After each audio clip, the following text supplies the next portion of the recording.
8 number, যুব সমাজ ধ্বংস হওয়ার 8 নাম্বার কারণ সময় মতো বিবাহ না দেওয়া।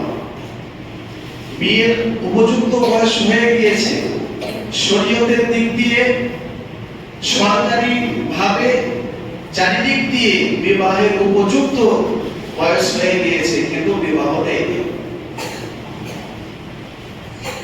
বিবাহ না দেওয়ার ফলে প্রত্যেক বিবেকবান মানুষ জানে আল্লাহ তাআলা পেট দিয়েছেন, পেটের একটা খিদে আছে। সর্বোচ্চ উন্নত মানের খাবার যেটা আমাদের গ্রামগঞ্জে প্রসিদ্ধ, বিরিয়ানি অথবা পোলাও, তারপরে মাংস ভাত, মাছ ভাত, তারপরে সবজি ভাত, আর এগুলো না পেলে ওই পান্তা ভাত। নিজের কাছে খাবার না থাকলেও মানুষ অপরের কাছ থেকে চেয়ে খেতে পারে। খিদে লাগলে টাকা পয়সা নাই, অন্যের কাছ থেকে ধার নিয়ে সে তার পেট পূরণ করতে পারে, কিন্তু যৌবনের এমন এক খিদে, এটা তো ধার করে কারোর কাছে পাওয়া যাবে না। এটা টাকা নয় যে আমি ধার করে নিলাম। যৌবনের এমনই এক খিদা যেটা বিবাহ ছাড়া এর যত বিকল্প রাস্তা আছে সবই হারাম। তো বিবাহ হচ্ছে বিরিয়ানি ভাত। বিবাহ যখন হয় না, বিরিয়ানি ভাত যখন পাই না, মাংস ভাত হলে চলবে। আর মাংস ভাত হচ্ছে জেনা। আর মাংস ভাতই যখন পেল না, জেনাও পেল না, নারীর সাথে জেনা করার যখন সুযোগ পেল না, তখন সে পুরুষ খুঁজে। এটা হচ্ছে সবজি ভাত। আর সবজি ভাত না পেলে পান্তা ভাত, তখন নিজের হাতকেই স্ত্রী বানিয়ে ফেলে। পেটের যেমন খিদা মিটানো অনিবার্য, অনুরূপ ভাবে যৌবনের একটি খিদা রয়েছে, এটাও মিটানো তার জন্য অপরিহার্য। কিন্তু আমরা যারা গার্জেন সবই বুঝি, বুঝেও না বুঝার ভান করি। আরবিতে একটি প্রবাদ বাক্য রয়েছে, হয়তো শুনতে খারাপ লাগতে পারে, কিন্তু এটা বাস্তব। মান তাআজ্জালা ক্বাবলা আওয়ানিহি উকিবা বিহিরমানিহি। অল্প বয়সে যার পাকলো আল, ভালো করে শুনে খারাপ মনে করিয়েন না, অল্প বয়সে যার পাকলো আল, তার দুঃখ চিরকাল। আমরা আমাদের সন্তানদেরকে অল্প বয়স থেকে পাকিয়ে দিচ্ছি। আমরা আগেকার মা বোনদেরকে দেখেছি, গার্জেনদেরকে দেখেছি, ছেলেরা যদি কান্না করতো তাকে কালেমা শেখাতো, তাকে গজল শোনাতো, তাকে ঝাড়ফুঁক করতো। কিন্তু এখন বাচ্চা ছেলে মেয়েরা কান্না করলে কি করে? গার্জেন লালন পায়। 7 বছর 8 বছরের ছেলে মেয়ে যা জানে, আমি বলবো সে জানি না। আপনারাও হয়তো অনেকে জানেন না। তাহলে অল্প বয়সে ওই পেকে গেল না? আর অল্প বয়স যখন পেকে গেল, তার দুঃখ চিরকাল হবে। বিবাহ করার পর স্ত্রীর খিদে না মিটাতে পারলে স্ত্রী থাকবে, ওই স্ত্রী এদিক ওদিকে মুখ দিয়ে বেড়াবে। অথবা 2 ছেলে 3 ছেলের মা হয়ে যাওয়ার পরেও অন্য জনের সাথে পালিয়ে যাবে। এটাই তো বাস্তব। অধিকাংশ যুবক এই রোগে আক্রান্ত। তার রিজন, এই সমস্যার যে কারণ, দায়ী একমাত্র গার্জেন। গার্জেন বলছে আমার ছেলেটা নিজের পায়ে দাঁড়া, হ্যাঁ অবশ্যই দাঁড়াতে হবে, তবে ঈমানকে বাঁচিয়ে কাজ করতে হবে। মহান আল্লাহ তাআলা মানব ও দানবকে সৃষ্টি করেছেন কেন? ইবাদত করার জন্য। ওকে মৌলবি, মাওলানা, হাফেজ, কারি, মুফতি আর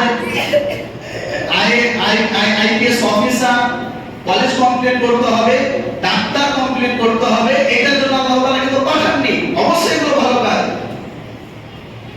তবে নিজেকে নিয়ন্ত্রণে না রাখতে পারলে ঈমান বাঁচানো তার জন্য ফরজ। এই যত কাজ রয়েছে এগুলো ফরজ নয়, কিন্তু ঈমান বাঁচানোর জন্য যেই কাজটি পালন করা দরকার ওই কাজটি পালন করা হচ্ছে ফরজ। মেয়ের যথেষ্ট বয়স হয়েছে বিবাহ দেওয়ার, কলেজটা কমপ্লিট করেই বিবাহটা দিব। ভালো ভালো পাত্র আসছে, কলেজটা কমপ্লিট করুন তারপরে দিব। দিয়ে কলেজে কত কলেজ কমপ্লিট করছেন, এক পর্যায়ে কারোর সাথে পালিয়ে যাচ্ছে। সম্মান সবকিছু হারিয়ে গেলে কিনে পাওয়া যায়।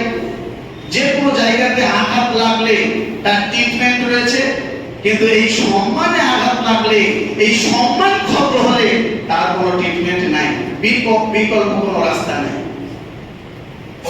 9 নাম্বার কারণ হচ্ছে মদ, জুয়া ও টিকিট কাটা। যুব সমাজ ধ্বংস হওয়ার 9 নাম্বার কারণ হচ্ছে মদ, জুয়া ও টিকিট কাটা। মহান আল্লাহ তাআলা বলেন সূরা বাকারা সূরা নম্বর 2 আয়াত নম্বর 219, ইয়াসআলুনাকা আনিল খামরি ওয়াল মাইসির কুল ফীহিমা ইথমুন কাবীর ওয়া মানাফিউ লিন-নাস ইথমুহুমা আকবার মিন নাফিহিমা। হে নবী, আপনাকে তারা জিজ্ঞাসা করে মদ ও জুয়া সম্পর্কে, বলে দিন মদে উপকারের চেয়ে বেশি ক্ষতি, অতএব এটা থেকে বিরত থাকা দরকার। আগেকার জামানায়ে জাহিলিয়াতের যুগের মানুষেরা অত্যন্ত তাদের কাছে মদ জুয়া এগুলো প্রিয় ছিল। হঠাৎ করে যদি কোনো জিনিস হারাম বলে দেওয়া হয়, মানতে কিন্তু কষ্ট হবে, আর সকলে কিন্তু মেনে নেবে না। যেটাকে আমরা বাংলাতে বলি বেশি টাইট দিতে গেলে ঠেক কেটে যাবে। তো মহান আল্লাহ তাআলা বলেন এটা উপকারের চাইতে ক্ষতি বেশি, তাই বেঁচে থাকা ভালো।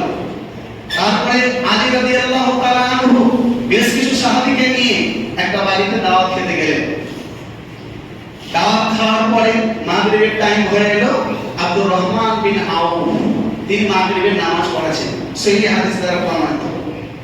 তো মদ খেয়ে নামাজে দাঁড়িয়েছেন, তো সূরা কাফিরুন পাঠ করছেন, আবুদু মা তা'বুদুন, তোমরা যার ইবাদত করো আমিও তার ইবাদত করি, ওয়া তা'বুদুনা মা আ'বুদু, আর তোমরা যার ইবাদত করো আমি যার ইবাদত করি তোমরাও তার ইবাদত করো। মানে তোমাদের দেবতার আমি উপাসনা করি আর তোমরা আমাদের দেবতার উপাসনা করো। মানে এই যে শিরকি বাক্য উচ্চারণ হয়ে গিয়েছিল, কিসের কারণে?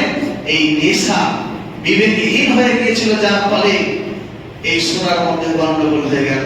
তখন আল্লাহ তাআলা তবুও বললেন না যাই মদার, এই কথা বললেন না। কি বললেন? আস্তে আস্তে এবার বলছেন সূরা নিসা 43 নম্বর আয়াত, আল্লাহ তাআলা সঙ্গে সঙ্গে অবতীর্ণ করলেন, ইয়া আইয়ুহাল্লাযীনা আমানু, হে ঈমানদার মুমিনগণ, তোমরা যখন নামাজে দাঁড়াবে লা তাকরাবুস সালাওয়াত তুম সুগারা, মদ পান করে নামাজে দাঁড়াবে না। নেশাটা কেটে যাওয়ার পরে দাঁড়াবে, অথবা নামাজের মধ্যে আর নেশা করার মধ্যে যেন একটা লম্বা গ্যাপ থাকে, তাহলে নেশাটা কেটে যাবে। এর ফাঁকে তোমরা মদ খেও না, এই পর্যায়ে। তারপরে ওমর রাদিয়াল্লাহু তাআলা বারংবার দোয়া করতে লাগলেন, আল্লাহ আমাদের হারাম না হালাল কিছু বোঝা যাচ্ছে না, আর একটু স্পষ্ট করে দেন। বারবার আল্লাহ তাআলার কাছে দোয়া করছেন। তারপরে সূরা মাইদার 90 নম্বর আয়াত আল্লাহ তাআলা অবতীর্ণ করলেন। আল্লাহ তাআলা বলেন, ইন্নাল খামরু, নিশ্চয়ই মদ, ওয়াল আনসাবু ওয়াল মাইসিরু, নিশ্চয়ই জুয়া, মদ এবং জুয়া, ওয়াল আনসাবু, মূর্তি পূজা করা, ওয়াল আজলামু, এবং স্বর নিক্ষেপ করা, এটা এক প্রকারের ভাগ্য নির্ণয় জুয়া। ভাগ্য নির্ণয় করা হয় স্বরের মাধ্যমে, আর জুয়াও খেলা হয়, যেটাকে টিকিট বলে গণ্য করা যায়। রিজসু মিন আমালি শাইতান, এগুলো হচ্ছে শয়তানের অপবিত্র কাজ। ফাজতানিবুহু, জীবনে সফল পেতে গেলে, জীবনে সফল হতে গেলে এই কাজগুলোকে পরিত্যাগ করতে হবে। 1 জুয়া, 2 নেশাদ্রব্য পরিহার করতে হবে, 3 টিকিট কাটা, 4 মূর্তি পূজা। শুধু মূর্তি পূজা নয়, মাজার পূজা এর মধ্যে শামিল। মাজার পূজা করলে চলবে না, মাজার পূজা ইসলামে অনুমোদিত নয়, এটাও শিরক, এগুলো হচ্ছে অপবিত্র কাজ। শয়তান চায়, আল্লাহ তাআলা বলেন, ইন্না ইউরিদু শাইতানু আন ইউকিয়া বাইনাকুমুল আদাওয়াতা ওয়াল বাগদা, এই জুয়া এবং মদের মাধ্যমে শয়তান চায় অশান্তি সৃষ্টি করতে, হিংসা সৃষ্টি করতে, ঝামেলা সৃষ্টি করতে। তোমরা কি এত কিছু জানার পরে এগুলো থেকে বিরত থাকবে না?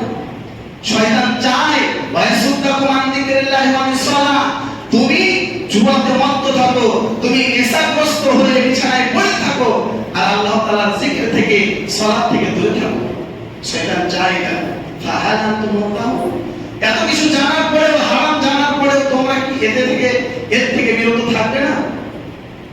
সাহাবায়ে কেরাম ওমর রাদিয়াল্লাহু তাআলা ফার্স্টে বলেন, ইনশাআল্লাহ আমরা এগুলো পরিত্যাগ করব, পরিহার করব। সঙ্গে সঙ্গে একের পর এক এই আয়াতের বিধান ছড়াতে লাগলো।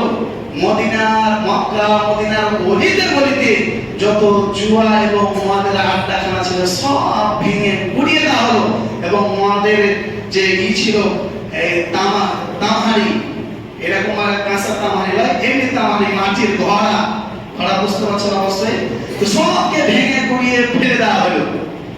সামি'না ওয়া আতা'না। সাহাবায়ে কেরামদের মূল নীতি ছিল, আমরা শুনলাম কোরআন হাদিসের কথা, মানব, এতে আমাদের জীবন যাইটা সঙ্গে সঙ্গে আমল। আর আমরা কিন্তু করতে পারি। যুব সমাজ এই মদ ও জুয়ার কারণে বাড়িতে শুধু অশান্তি আর অশান্তি। চেন্নাইতে, কেরালাতে 1 বছর, 2 বছর, 3 বছর, 5 বছর, 10 বছর থেকে আসছে, টাকা জমিয়ে নিয়ে আসছে, একদিনে জুয়া খেলে হেরেছে। ওটা 10 বছরের মেহনত, 1 ঘন্টাতে জুয়া খেলে হেরে গেছে। বলেন তো অশান্তি হবে কি হবে না? 1 মাসের মেহনত, কলকাতা, রাঁচি, উড়িষ্যা আর পাটনা বিভিন্ন জায়গা থেকে কাজ করে নিয়ে আসছে, আইপিএল এ বের হচ্ছে, একদিনই শেষ। তাইলে টাকা যদি সংকট পড়ে বাড়িতে অশান্তি অভাব করবে না? শয়তান তো এটাই চায়, সব সময় যেন অশান্তি লেগে থাকে, এবং যার কাছে এই টাকা হারবে তার প্রতি একটা হিংসা জাগবে, এক পর্যায়ে যদি সুযোগ পায় তাকে হত্যা করবে। হচ্ছে এগুলো বলছে। যুব সমাজ ধ্বংস হওয়ার 10 নাম্বার কারণ তা হচ্ছে জিনা। মহান আল্লাহ তাআলা বলে দিয়েছেন, বিবাহ করলে স্ত্রীর কাছ থেকে মানসিক শান্তি, আন্তরিক শান্তি পাওয়া যায়, কিন্তু বিবাহ করার পরে তো আমরা পাচ্ছি না। তার মানে আমরা বিবাহর পরে যে স্বাদ, সে স্বাদ আমরা আগে থেকে গ্রহণ করছি, যার ফলে আমরা বিবাহ করার পরে ওই স্বাদটা আমাদেরকে কোনো স্বাদ মনে হয়নি। দেখবেন যে জিনিস এভেলেবেল পাওয়া যাবে তার গুরুত্ব অতীব কম। তা আমরা তো এভেলেবেল ব্যবহার করে ফেলেছি, যার ফলে স্ত্রীর যে একটা আমানত, শান্তির বস্তু তার থেকে পাইনি। এভেলেবেল আগে হয়ে গিয়েছে। কেউ যদি কোনোদিন ফারাক্কা না দেখে থাকে, তার কাছে ফারাক্কা বিরাট একটা জায়গা। আর কেউ যদি এভেলেবেল চেয়ে থাকে, তো কোনো ব্যাপার নেই, ফারাক্কা হয়। ওই জন্য গুরুত্বহীন হয়ে পড়ছে। মেয়ে ছেলে সম্পর্কে আল্লাহ তাআলা পবিত্র কোরআনে সূরা ইউসুফের 28 নম্বর আয়াতের মধ্যে বলছেন, ইন্না কাইদাকুন্না আযীম। মেয়েদের ছল চাতুরি অত্যন্ত কঠিন। একটা ছোট্ট ঘটনা আমি শোনাই। মেয়ে ছেলের যে কিরকম চাল এবং চক্রান্ত, এই ঘটনা শুনলে আপনারা বুঝতে পারবেন। একজন স্বামী তার স্ত্রীকে বাড়িতে রেখে কাজকর্ম করে আর বাড়িতে আসে। এর মাঝে যে টাইম যে আছে, ওই টাইমে কিন্তু অন্য পরপুরুষকে ডাকে, তার সাথে জেনা করে। তো স্বামীর মাঝে মধ্যে সন্দেহ হয়, কি ব্যাপার, আমার স্ত্রী অন্য কারোর সাথে প্রক্রিয়া করছে না তো, জেনায় জড়িত হচ্ছে না তো? হঠাৎ একদিন বলেই ফেললো, আচ্ছা তুমি কি কারোর সাথে জেনায় লিপ্ত হও? তুমি কি আমাকে সন্দেহ করো? বলছে না না, তোমাকে সন্দেহ করবো কেন? এরকম আমার মনে খটকা জাগছে। তো তখনকার মূল নীতি হিসেবে একটা প্রথা ছিল যে কোনো জিনিসের ফায়সালা হিসাবে একটা পাহাড়ে উঠতো আর শপথ করতো যে আমি নির্দোষ, এই পাহাড় শপথ করে বলছি। তখন একটা প্রথা ছিল। বলছে ঠিক আছে, তুমি যদি পবিত্র মহিলা হলে আমার শব্দটা তো কাটাতে তোমার কোনো বাধা নেই। যে না না, আমার কোনো বাধা নেই, ঠিক আছে তাহলে ওই পাহাড়ে যাবো, যে তুমি ওই পাহাড়ে উঠে পাহাড়ে শপথ করে বলবে আমি পবিত্র। আমি মেনে দেবো, আমার অন্তরটা একবার শান্তি হয়ে যাবে, সন্দেহ জাগবে না। তখন রাজি হয়ে গেল ওই মহিলা। যার সাথে সে জেনা করে, পরক্রিয়ায় জড়িত, তার কাছে গিয়েছে মেয়েটা। যে হচ্ছে ওই যে পাহাড়ে উঠতে তো আমার অনেক কষ্ট হবে, তুমি ঘোড়া নিয়ে রেডি থাকবা, আমার স্বামীকে বলবো যে দেখো অত উপরে উঠবো, উঠতে উঠতে তো আমি হাঁপিয়ে যাবো, তো ঘোড়াটা ভাড়া করে দাও। কত সূক্ষ্ম ব্রেন নিয়ে মেয়েদের চক্রান্ত দেখেন। তো তাই করা হলো, এই স্বামীকে নিয়ে গেছে ওই পাহাড়ের কাছে, আর ওই লোকটা আগে থেকে ঘোড়া নিয়ে রেডি দিয়ে বলছে, ও কত দূর আমি উঠবো, ঘোড়া একটা ভাড়া করে দাও না। দিয়ে ঘোড়া ভাড়া করে দিল। এবার ঘোড়ার উপরে চেপে পাহাড়ের উপরে উঠছে। ওই মহিলা নিজ ইচ্ছায় ঘোড়া থেকে পড়ে গেল, একটু পা এবং হাত আঁচড়ে গেল, রক্ত হালকা বেরিয়েছে। আর স্বামী তো ভাবছে যে আরে অনিচ্ছাকৃত ভাবে পড়েছে, ইচ্ছাকৃত ভাবে পড়েনি। পড়ে যাওয়ার পরে পরে কিন্তু তার পোশাক কিন্তু পুরো উঠে যায়।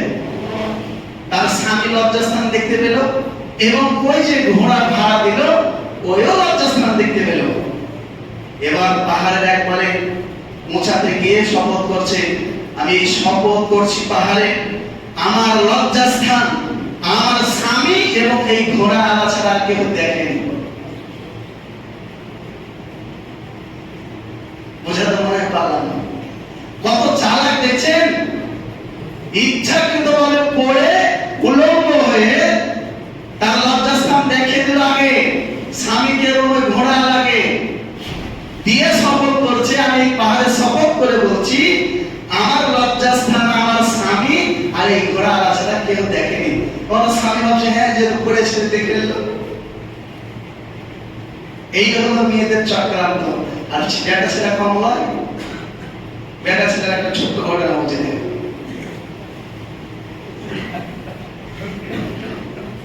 ঘুম আছে নাকি কেউ? যদি ঘুম আসে কারো একটু পানি দিয়ে মুখটা ধুয়ে আসে। তো বেটা ছেলে কোরআনে নাই লেখা সূরা নিসা 4 নম্বর সূরা আয়াত নাম্বার 9 থেকে 11, বিযাকারি মিসলু হাযিল উনসাইন। মেয়েরা যতটা পাবে ছেলেরা তার ডবল। তো মেয়েদের যদি এরকম ক্রিটিক্যাল বুদ্ধি থাকে তাহলে ছেলেদের তার তো ডবল থাকবে। ওই জন্য আল্লাহ তাআলা বলেছেন আর-রিজালু কাওয়ামুনা আলান নিসা, ছেলেরা সংসারের দায়ভার নেবে, কারণ মেয়েদের চাইতে ছেলেদের ক্রিটিক্যাল বুদ্ধি বাস্তব জ্ঞান দিনের জ্ঞান বেশি। ওই জন্য মৌলভী সাহেব বক্তব্যতে বলেছেন কোন ব্যক্তি যদি একটা নেকির কাজ করে তো 10 নেকি হবে, আর যদি পাপের কাজ করে তাহলে পাপ 1 বলে লিখিত হবে। এই জুমার খুতবা শোনার পরে একজন সাধারণ মানুষ ফলের দোকানে গিয়ে ফল চুরি করতে চলে গেছে। ফল চুরি করে আর গরিব দুঃখীদেরকে দান করে, আর নিজের বাড়িতেও খায়, আর যার যেটা পায় চুরি করে। কেন মৌলভী সাহেব বলেছে চুরি মানে পাপ করলে 1 পাপ লেখা হবে, আর নেকি করলে 10 নেকি লেখা হবে। এবারে হঠাৎ একদিনকে কিন্তু ইমাম সাহেব দেখতে পেলেন, দিয়ে বলছেন আচ্ছা আপনি এরকম ভাবে চুরি করছেন, অন্যকে খাওয়া চিনি করছেন, তো আপনার যে গুনাহ হবে আপনি কি জানেন না? বলে জানি তো ইমাম সাহেব, আমি জানি। আপনি তো বললেন যে পাপ করলে 1 বলে লেখা হবে, আর নেকি করলে 10 নেকি হবে। আমি চুরি করলাম, একটা পাপ হলো, দান করলাম 10 তো নেকি হয়ে গেল। তাহলে 10 থেকে 1 বাদ দিলে 9 তো নেকি থাকছে। বেটা ছেলের বুদ্ধি দেখছেন তো কথা পিছন কোন। তখন ইমাম সাহেব একটু বুঝিয়ে বললেন যে লা তুকবালু সালাতু বিগাইরি তুহুরি ওয়ালা সাদাকাতু বিল উলু, যেমন বিনা ওযুতে নামাজ হয় না, অনুরূপ ভাবে চুরি করে কেউ যদি দান করে ওই দানের নেকি হয় না। তার মানে বাকি না। তো ওই জন্য যে মেয়েদের ছল চাতুরি, আরেকটা ঘটনা আমি শোনাই, ঘটনা বলবো না, এই বিষয়ের উপরে আমি আসি। আল্লাহ নবী সাল্লাল্লাহু আলাইহি ওয়াসাল্লাম বলেছেন ফাত্তাকুদ দুনিয়া ওয়াত্তাকুন নিসা, তোমরা দুনিয়া থেকে দূরে থাকো। দুনিয়া থেকে দূরে থাকো মানে কি? দুনিয়ার মোহে পড়ে তুমি পরকালকে ভুলে যেও না, পরকালকে ভুলে যাবে না। কেন এই হাদিসের অর্থ হলো এটা, ওয়াত্তাকুন নিসা, আর মেয়েদের থেকে দূরে থাকো। বিবাহ করার পরে স্ত্রী থেকে দূরে থাকো। আসলে দূরে থাকার অর্থ হলো জেনা থেকে দূরে থাকো, বা স্ত্রী যদি শরীয়ত বিরোধী কোনো কথা বলে ওই কথা থেকে দূরে থাকো। মিন বানি ইসরাঈল কানাত ফিন নিসা। বানি ইসরাঈলের সর্বপ্রথম যে ফিতনা হয়েছিল, ফিতনার অনেক অর্থ, একটা হচ্ছে আযাব। বানি ইসরাঈলের মধ্যে যে মহামারী এসেছিল, ৭০,০০০ মানুষ মারা গিয়েছিল। কোন ফিতনার কারণে? এই নারী জাতির ফিতনার কারণে। ফিতনাটা কি ছিল? সেটা হচ্ছে জিনা। সেটা হচ্ছে জিনা। এই যুব সমাজ ধ্বংস হওয়ার কারণ বলছিলাম না, যে জেনা 11 নম্বর কারণ যে জেনা। এই জেনা হচ্ছে যুব সমাজ ধ্বংস হওয়ার কারণ। এই জেনা করার সুযোগ যুব সমাজ কিভাবে পায়? কিভাবে যুব সমাজ এই ধ্বংসের মধ্যে নিমজ্জিত? একটু ভালো করে শুনবেন, আর কেউ খারাপ মাইন্ডসেট নেবেন না। যেটা বর্তমান সময় হচ্ছে ওগুলো আমি বলছি। নারী ওই যে দেখবেন টুকটুকি করে ফিল্টার পানি বিক্রি করে বেড়ায়। বেশিরভাগ স্বামী তো বাড়িতে থাকে না। কলকাতায়, কেরালায়, চেন্নাই, রাঁচিতে, উড়িষ্যাতে বা মাঠের কাজে বা অফিস কোর্ট কাছারিতে বিভিন্ন কাজে কিন্তু পুরুষেরা ব্যস্ত থাকে। কেউ দোকান নিয়ে, কেউ মার্কেটিং, বিভিন্ন কাজে কিন্তু ব্যস্ত থাকে। তো বাড়িতে সবসময় থাকে কে? স্ত্রী, ছেলে মেয়ে থাকে। তো পানি যখন দিতে আসে, ফিল্টার পানি বিক্রি করতে আসে, তো মেয়েদের তো চাল তো জানেন ভালো করে, বলছে ভাই একটু দরজার কাছে রেখে আসে না, আমি মেয়ে ছেলে মানুষ ছাড়তে পারবো না, কোথায় পড়ে গেল। এবার ওই পানি বিক্রেতা কি করছে? ঠিক আছে, দরজার কাছে রেখে এলো। কয়েকদিন দরজার কাছে রেখে এলো। দরজার কাছে রেখে আসার পরে বলছে ভাই একটু ঘরের ভিতরে ঢেলে দাও না, হাত থেকে অসুবিধা হয়েছে। কোথায় এসে দেখছেন, বুঝতে পারছেন তো? এবার তারপর কয়েকদিন ঘরের ভিতরে রেখে এলো, যে তুমি আমার জন্য এত উপকার করছো, এক কাপ চা করে আগে থেকে রেডি করে রেখেছি, এক কাপ চা খাওয়ালো, বাস এই থেকে সম্পর্ক শুরু। এই যে গ্রুপ লোন আছে কি নাই? গ্রুপ লোন, এই গ্রুপ লোনের যতগুলো সদস্য রয়েছে সব মহিলা, আর যে শেয়ার থাকবে একজন পুরুষ, শেয়ার হচ্ছে পুরুষ। তো গ্রুপ লোন মাস্টার যে সে কি করে, প্রত্যেকের নাম্বার নিজের কাছে রাখে। তার চোখে যেটা চয়েস মনে হয়, ভালো লাগে, তার সাথে গোপনে কিন্তু মোবাইলে কথা হয়।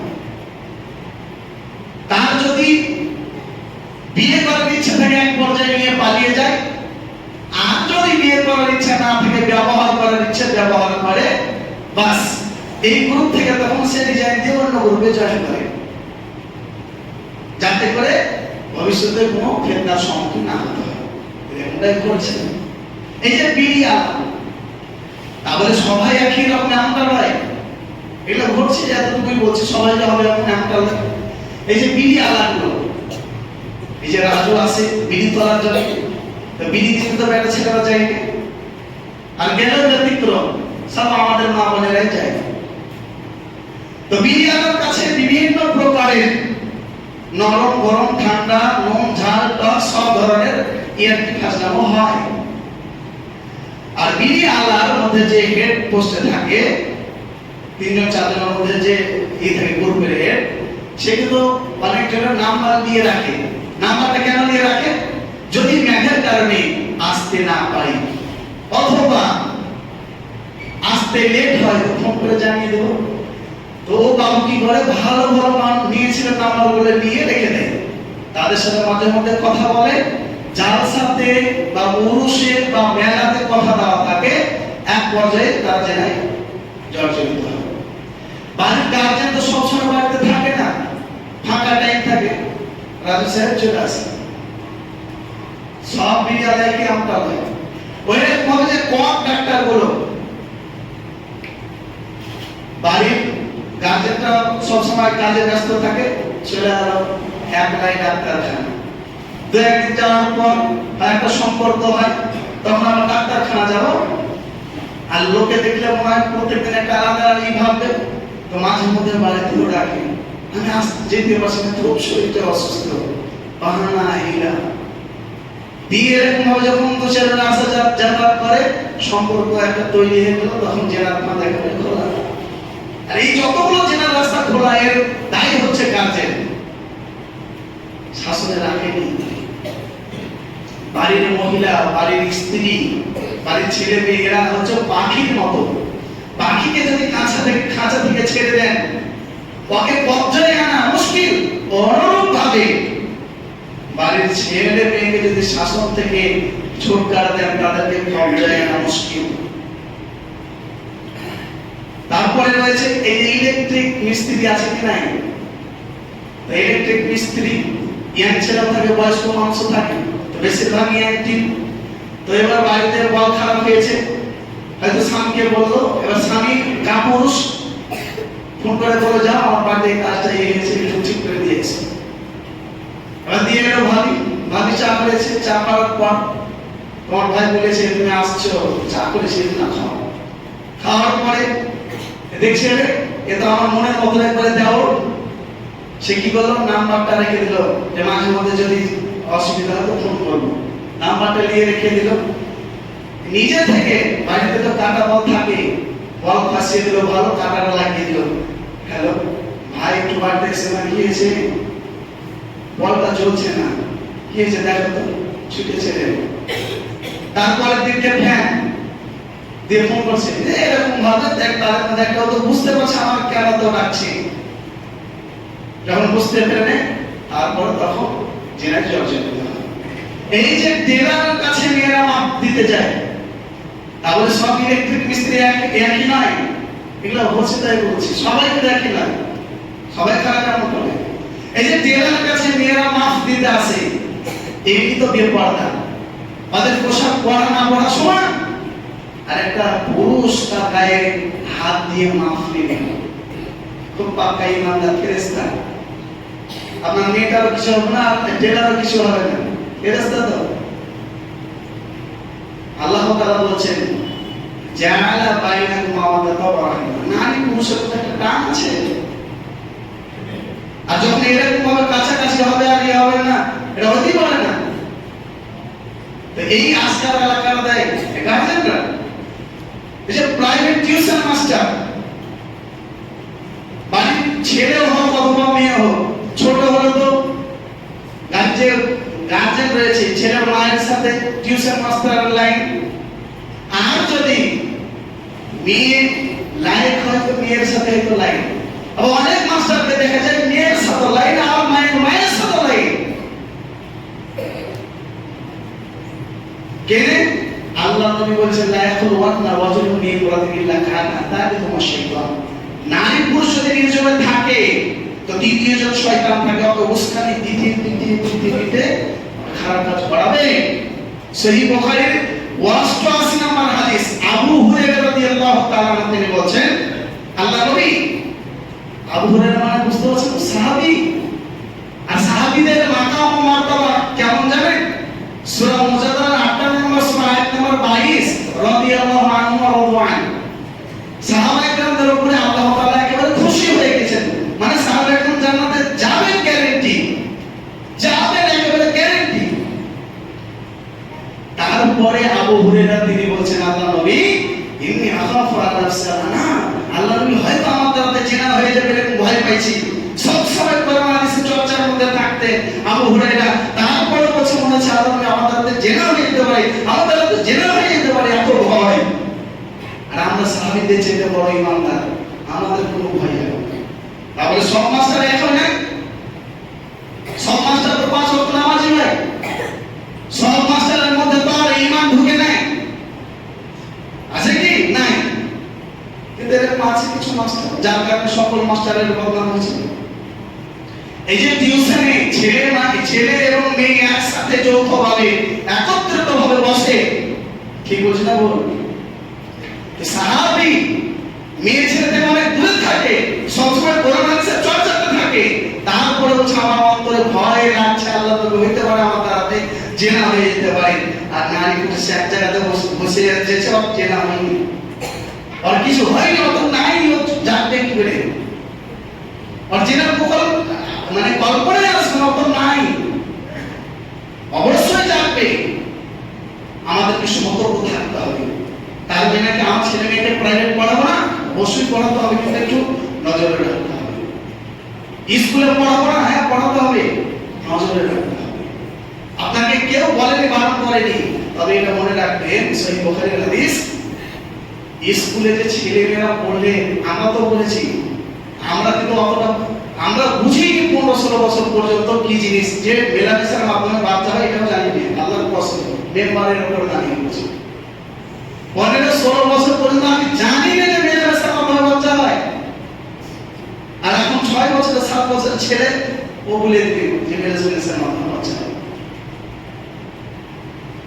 তো আমি ক্লাস 3 এবং 4 এর বই দেখলাম, ক্লাস 3 এবং 4 এর বই এমন এমন নোংরা ঘটনা আছে, একটা ছেলে যখন বারবার দেখবে ও প্র্যাকটিস করবে।